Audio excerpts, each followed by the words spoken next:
దేవుడే కాపాడుతాడు. అనగనగా ఒక నది గట్టున ఒక ఊరు ఉండేది. ఊళ్ళో జనాలంతా ప్రశాంతంగా కలిసికట్టుగా ఉండేవారు. ఆ ఊళ్ళో ఒక గుడి ఉండేది. రోజు గ్రామ ప్రజలు ఆ ఊళ్ళో పూజలు చేసేవారు. గుడిలో పూజారిని ఆదరించివారు. అలాంటి పండంటి ఊళ్ళో ఒక సంవత్సరం ఉధృతంగా వర్షాలు పడి నది పొంగి వరదలు వచ్చాయి. ఊరంతా నీళ్లు నిండిపోవడం మొదలయింది. ఊళ్ళో ఉన్న వారంతా వరద నుంచి తప్పించుకోవటానికి తమ ఇళ్లను వదిలేసి పై ప్రాంతాలకు బయలుద్యారారు. అందులో ఒక పెద్దమనిషి గుడివైపు పరిగెత్తి అందులోని పూజారి గారిని కూడా వారితో వచ్చేయమని ప్రాధేయపడ్డాడు. వరద నీళ్లు ఊళ్ళోకి వచ్చేశాయి. ఇంటి గడపల దాకా నీళ్లున్నాయి. పరిస్థితి ప్రమాదకరంగా ఉంది. మేము అందరం ఊరు వదిలి వెళ్ళిపోతున్నాము. మీరు కూడా మాతో వచ్చేయండి. ఆ పూజారి ప్రశాంతంగా, నా గురించి దిగులు పడకండి. నేను నిత్యం సేవించే నా స్వామి నన్ను కాపాడుతాడు. మీరు వెళ్ళండి అన్నారు. ఈ మాట విని ఆ పెద్దమనిషి వెళ్ళిపోయాడు.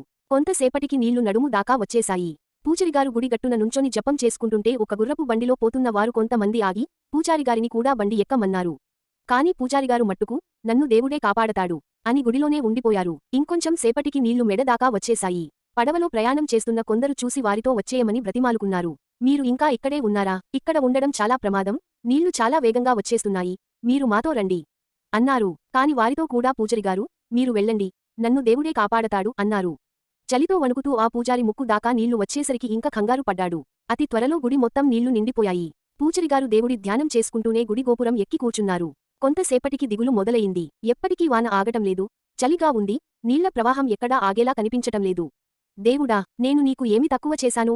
రోజు శ్రద్ధగా పూజలు చేశాను. నిన్నే నమ్ముకున్నాను. అయినా నన్ను కాపాడడానికి రావేంటి అని దేవుడితో ఫిర్యాదు చేసుకోవడం మొదలెట్టాడు. దేవుడు ప్రత్యక్షం అయ్యాడు. మూర్ఖుడా, నీకు మనిషిని పంపించాను, బండిని పంపించాను, పడవను పంపించాను. నువ్వే రాకుండా ఇక్కడ తిష్ట వేశావు. నువ్వు నన్ను గుర్తు పట్టకపోతే అది నా తప్పా అని మందలించి మాయమైపోయాడు. పూజారికి వెంటనే జ్ఞానోదయం అయింది. చేసిన పొరపాటు గ్రహించి క్షమాపణ కోరాడు. కొంతసేపటికి మరో పడవలో కొంతమంది కనిపించారు. పూజారిగారు, మీరు ఇంకా ఇకాడే ఉన్నారని తెలిసింది. మాతో రండి, ఇక్కడ ఉండడం మంచిది కాదు అన్నారు. పూజారిగారు మరో మాట మాట్లాడకుండా పడవ ఎక్కి ప్రాణాలను కాపాడుకున్నారు.